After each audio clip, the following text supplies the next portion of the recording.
नमस्कार, आप देख रहे हैं सत्ता की परख। राजनीति में कैसी कैसी मजबूरियां होती है, इसकी बानगी एक बार फिर यूपी में देखने को मिली। मंत्री पद मिलते ही सुहेलदेव भारतीय समाज पार्टी के अध्यक्ष ओम प्रकाश राजभर ने फिल्मी अंदाज में अपना रंग दिखाना शुरू कर दिया। मऊ जिले के मोहम्मदाबाद गोहना तहसील के करहा के गुरादरी मठ में कार्यकर्ताओं को संबोधित करते हुए उन्होंने खुद को गब्बर बताते हुए अपनी तुलना सीएम से कर डाली। सुभाषपा अध्यक्ष ओम प्रकाश राजभर ने कार्यकर्ताओं को संबोधित करते हुए यहीं नहीं रुके और कहा कि आप लोगों ने देखा ही होगा कि मुख्यमंत्री योगी खुद बैठकर हमें शपथ दिलवा रहे थे। बताओ, मैंने बोला था या नहीं कि मंत्री बनेंगे? मैंने एकदम ललकार कर कहा था कि मंत्री बनेंगे और फिर बनकर भी दिखा दिया। आज जो पावर सीएम के पास है वही पावर राजभर के पास भी है।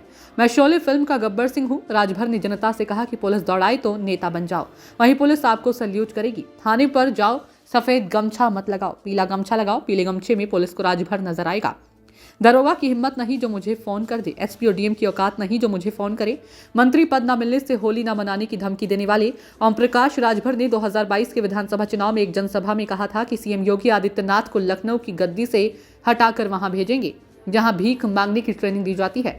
हम कुछ नहीं करूंगा, लेकिन योगी बाबा जी आपको लखनऊ की गद्दी से उठाकर वहां पहुंचाऊंगा जहां भीख मांगने की ट्रेनिंग दी जाती है। ऐसी भाषा बोलने वाले राजभर इससे पहले कह चुके हैं कि एनडीए में जो भी पिछड़ी जाति के नेता हैं वो भाजपाइयों के जूते साफ करते हैं। सरकार में कैबिनेट मंत्री बनने के बाद ओम प्रकाश राजभर के तेवर बदलने के साथ ही तलक हो गए हैं। ओपी राजभर ने अपने कार्यकर्ताओं से आगे कहा कि किसी से दबने की जरूरत नहीं है। जब भी किसी थाने में जाओ तो पीला गमछा ओढ़कर जाओ, और जब थाने में दरोगा देखेगा तो तुम्हारी शक्ल में ओम प्रकाश राजभर दिखाई देगा। बोल देना जाकर कि मंत्री जी ने भेजा है। हम आपको अपना पावर, हम आपको पावर देते हैं। किसी थाने पर जाओ, मैं कहता हूं किसी थाने पर जाओ और वहां जाने के बाद थोड़ी सी दिक्कत है, उस थाने पर जाओ, सफेद गमछा मत लगाओ।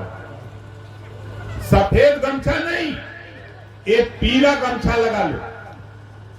20-25 रुपए का बाजार में मिलेगा।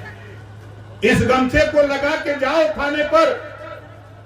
जब आप थाने पर जाओगे तो तेरी शकल में ओम प्रकाश राजभर दरोगा जी को नजर आएंगे। ये है पावर। और जाके बता देना कि मंत्री जी भेजे हैं। बसपा से अलग होकर 2002 में सुभाषपा की स्थापना करने वाले राजभर वाराणसी जिले के निवासी हैं। वे गाजीपुर जिले की जहूराबाद विधानसभा सीट का प्रतिनिधित्व करते हैं। वाराणसी से लेकर बलिया तक में फैली 12% वाली राजभर बिरादरी से ताल्लुक रखने वाले राजभर की पार्टी के 6 विधायक सदन में हैं। पूर्वांचल की राजभर जाति के 12% मतदाताओं को रिझाने के लिए बीजेपी ने ओम प्रकाश राजभर का दामन थामा है। 2019 के लोकसभा चुनाव में भी ओम प्रकाश राजभर की पार्टी एनडीए में शामिल होकर चुनाव लड़ा था, लेकिन कुछ दिनों बाद ही एनडीए से नाता तोड़कर समाजवादी पार्टी से गठबंधन कर लिया। ओम प्रकाश राजभर ने एनडीए से गठबंधन के तहत चुनाव लड़ने के लिए उत्तर प्रदेश की 5 और बिहार की 4 लोकसभा सीट मांगी है। राजभर के बेटे और सुभाषपा की मुख्य प्रवक्ता अरुण राजभर ने बताया कि राजभर ने शाह और नड्डा से मुलाकात के दौरान गठबंधन के तहत उत्तर प्रदेश की गाजीपुर, बलिया, मऊ, सलेमपुर और चंदौली लोकसभा सीट मांगी है। इसके अलावा बिहार की नवादा, वाल्मीकि नगर, सीवान और काराकाट लोकसभा सीट देने की भी मांग की है। राजनीतिक जानकारों का मानना है कि राजभर की ये मांग केवल यूपी में मंत्री पद पाने तक सीमित थी।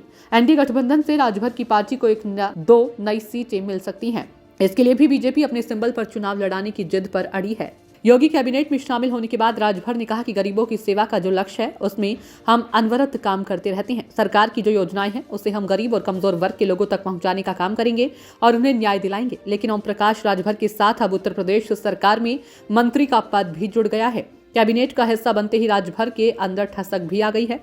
खुद को गब्बर सिंह ही नहीं बताया, बल्कि अपनी तुलना मुख्यमंत्री योगी आदित्यनाथ तक से भी कर डाली। लोकसभा चुनाव आते आते राजभर के अभी और कई रूप देखने को मिल सकते हैं। सत्ता की परख के लिए अवधेश कुमार सिंह की रिपोर्ट।